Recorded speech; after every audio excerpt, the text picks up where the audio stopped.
कसैले जनावर मार्ने काम गर्छ, के ऊ पापी हो? के उसलाई मोक्ष सम्भव छ? भगवत गीता अध्याय 4 श्लोक 21 मा श्रीकृष्ण भन्नुहुन्छ, निराशीर्यत चित्तात्मा त्यक्त सर्व परिग्रहः शारीरं केवलं कर्म कुर्वन्नाप्नोति किल्बिषम्।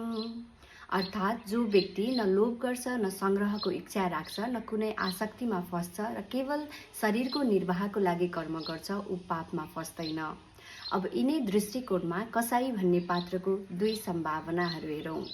पहिलो नम्बरमा त्यो कसाई जो लोभ, हिंसा र स्वादकै लागि जनावर मार्छ।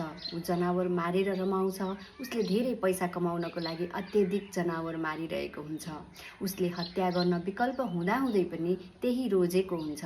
उसमा करुणा छैन, केवल व्यापार र स्वादप्रतिको मोह हुन्छ।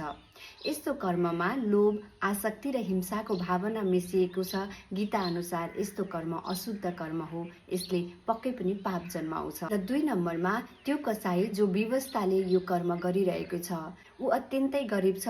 यो पेशा उसले विरासतमा पाएको हो। उसले केवल परिवार पाल्नका लागि यो कर्म गरिरहेको छ। उसले हिंसा मन पराउँदैन, तर कुनै विकल्पै छैन। जनावर मार्दा उसले मनै क्षमा प्रार्थना गर्छ, करुणा महसुस गर्छ। ऊ सधैँ सोच्दछ, अर्को बाटो पाएँ भने म यो कर्म तुरुन्तै छोड्थेँ। यहाँ कर्म बाह्य रूपमा हिंसात्मक देखिए पनि भित्रबाट यो मन शुद्ध, विवश र संयमित छ।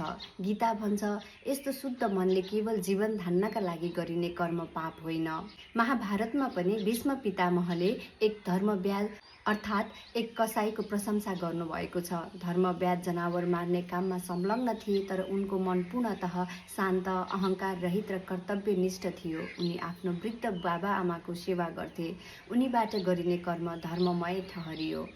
धर्म केवल कर्मको प्रकार हेरेर होइन, त्यसको आशय र मनको शुद्धता हेरेर ठहरिन्छ। त्यसैले जनावर मार्ने काम पाप हो कि होइन, त्यो बाहिरबाट हेरेर ठहर गर्न सकिँदैन। यदि त्यो कर्म लोभ, क्रूरता वा हिंसाको आसक्तिमा आधारित छ भने त्यो पाप हो।